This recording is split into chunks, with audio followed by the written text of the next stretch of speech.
Okay, welcome to week 12.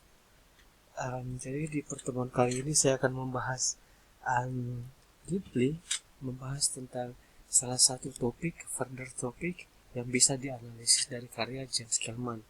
As I have mentioned in the previous videos. Jadi saya akan membahas specifically tentang social hierarchy yang saya sebutkan sebelumnya. um, More specifically itu lebih kepada the portrayal of working class in the novel of How Late It Was, How Late yang ditulis oleh James Gilman ini. Jadi ini akan menjadi semacam contoh critical analysis terhadap novel. Yeah. First of all, uh, I'm going to argue how the portrayal, bagaimana the picture of working class di novel itu.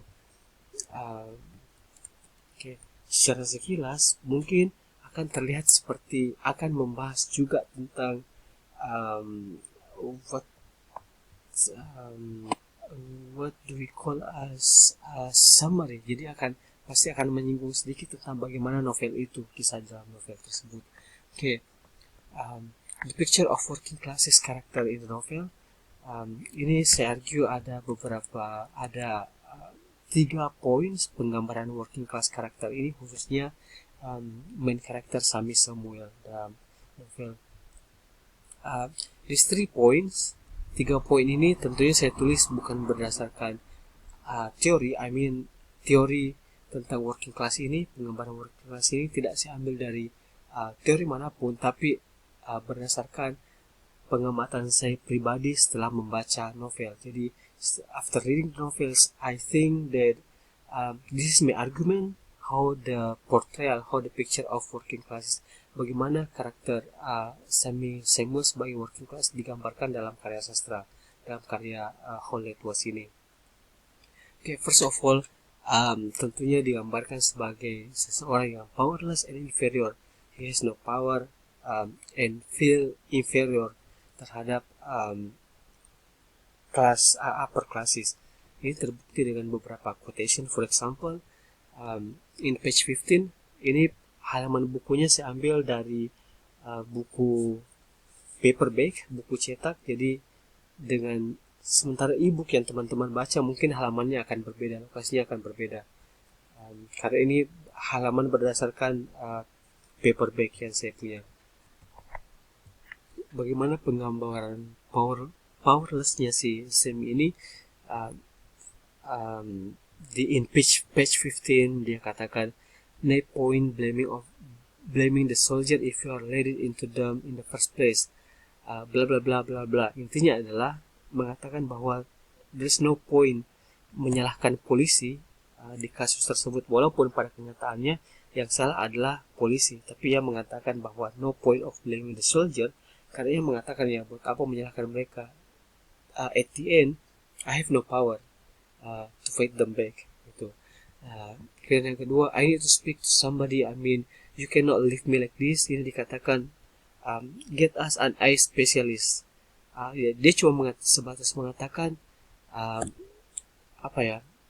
temukan spesialis mata buat saya untuk memperbaiki things that you have done, tapi he have no power for that. Dia cuma mengatakan seperti itu. Dan yang terakhir, for example, but they did not, they give me a physical restraint and I wound up with dysfunction. Ya kayak itu, dia menjadi memiliki disabilitas karena apa yang dilakukan oleh the policeman atau the soldier di sini. Nah, secondly, Sami Samuel, he is of course economically survive. Jadi dia survive, dia secara ekonomi tidak mampu. For example, the Giro came tomorrow. The Giro tadi yang saya sebutkan sebagai kind of stipend atau gaji yang diberikan kepada orang-orang yang pengangguran di Scotland, itu disebut dengan Giro. The Giro came tomorrow. He was just gonna have to be patient. Jadi dengan penggunaan kata patience yang berulang-ulang di sini menandakan bahwa ya he has no money anymore and he needs to be patient. Jadi kayak the power of language, bagaimana caranya Kels menarasikan patient secara berulang-ulang yang menandakan bahwa ya memang survive dan he needs just to be patient. Yang kedua, he was starving.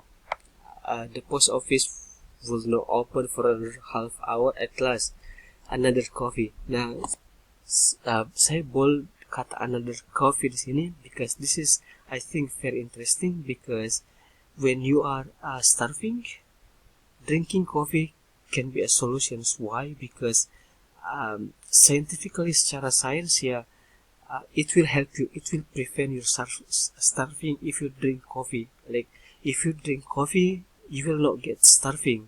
That's the point. Jadi, I think this is very interesting. Dan hal-hal seperti ini, walaupun saya cuma tulis sebagai quotation, because this is a presentation, but when it comes to critical analysis atau essay yang secara tertulis, maka saya harus menulis secara argumen saya bahwa why Kelman use the words another coffee dengan mengatakan yang seperti saya katakan tadi bahwa coffee and starving there are two things that which closely related because when you drink coffee it can prevent the starving.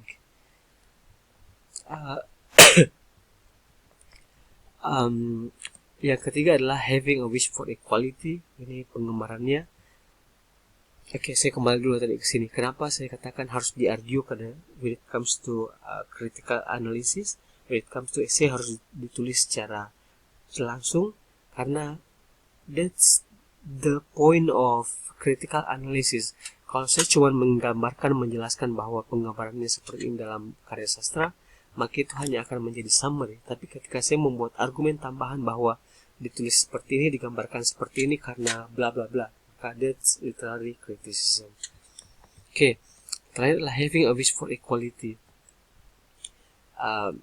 It can be seen in page 84, dikatakan he did not even want to be specialist.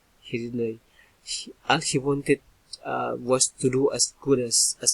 Jadi as good as ini maksudnya adalah as good as common people. Jadi dia tidak perlu to be special, tapi he wants to treat equally, to do as good as common people.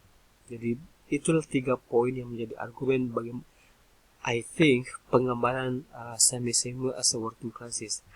Nah, this is the point. Ini. Nah, selain sebagai working class characters juga digambar, novel ini juga merupakan a working class novel. Jadi novelnya memang merupakan working class karena I think because of the slang language which used by both the character and narrator.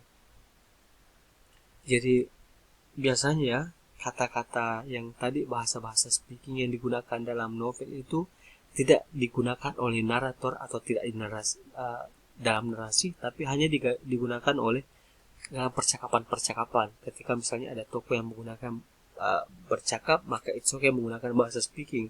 Tapi ketika narator yang berbicara atau narasi, maka menggunakan bahasa tertulis. Tapi berbeda dengan novel James Kelman Whole Net Post ini, dia menggunakan slang language, bahasa speaking tadi itu, dan slang language in both character and narrator. Okay.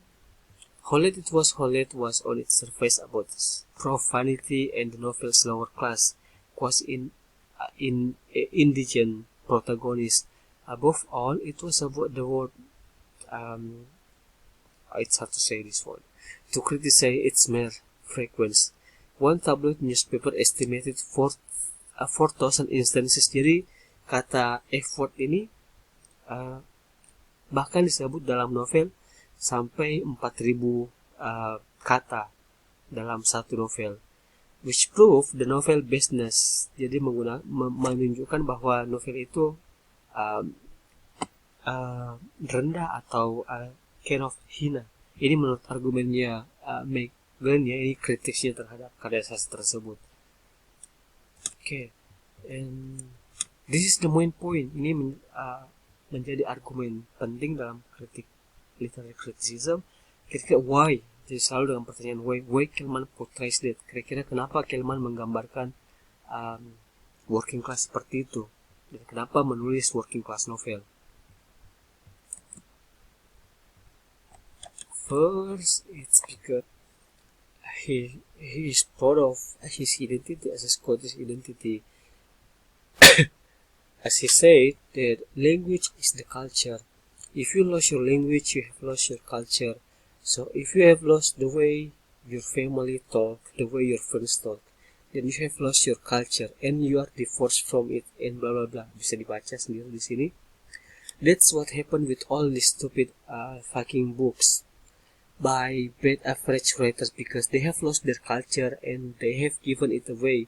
Not only that, what they are saying it's inferior, because they make anybody who comes from the culture speak in a hybrid language, whereas they speak a standard English.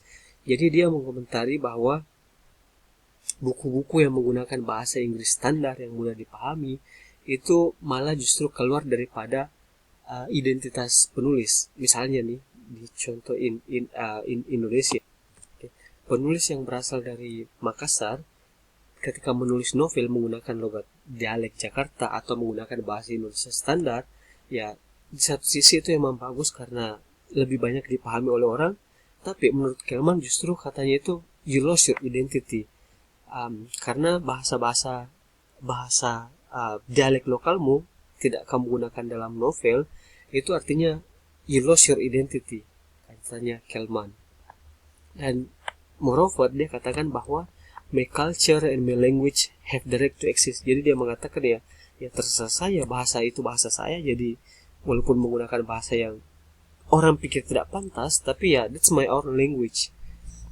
And no one has the authority to dismiss that right. Jadi dia menginsist lagi di sini menekankan bahwa tidak seorang yang bisa menolak hak tersebut. They may have power to dismiss that right, but the authority lies in the power and I demand the right to resist it. Jadi dia menginsist sekali lagi bahwa ya, saya punya hak untuk membawa bahasa saya, bahasa budaya saya untuk eksis. Oke. Yang kedua adalah alasannya adalah it's his political orientation to focalize the life of working class people. Jadi memang selain alasan pertama tadi bahwa dia bangga dengan budayanya, juga karena memang niatnya untuk ya menyuarakan hak-hak atau hidup daripada working class people. Oke. Dia katakan the story I wanted to write would derive from my own background, my own social culture experience. I wanted to write as one of my own people. I wanted to write and remain a member of my own community. Jadi ya tadi itu dia menginsist bahwa ya saya adalah working class people dan ya saya mau menulis sebagai kelompok saya sebagai working class people sesuai dengan background saya. Jadi memang dia mau menyurahkan kelompoknya yang merupakan kelompok marginalized as a working class people. Nah, kan argumen ini tentunya sesuai dengan teori yang disampaikan oleh Eagleton in 2006. Dikatakan bahwa literature is a work of ideology in which the authors used to insist their ideology. Jadi karya-karya sastra itu memang seperti itu, bahwa pengarang akan menggunakan karya sastra untuk menginsis atau bahasa Indonesia menuntut dengan tegas ideologinya. Jadi itu kepercayaannya dan itu yang ingin disampaikan dalam karya sastranya. Dan yang kedua adalah bisa menggunakan teori dari Gayatri Spivak tentang Ken Subaltern Speak, karena Ken Subaltern ini adalah kelompok subaltern, kelompok termarginalized, jadi bisa menggunakan itu. Bisa tidak? Apakah Kelman ini suaranya betul-betul didengar ketika dia menulis dalam novel?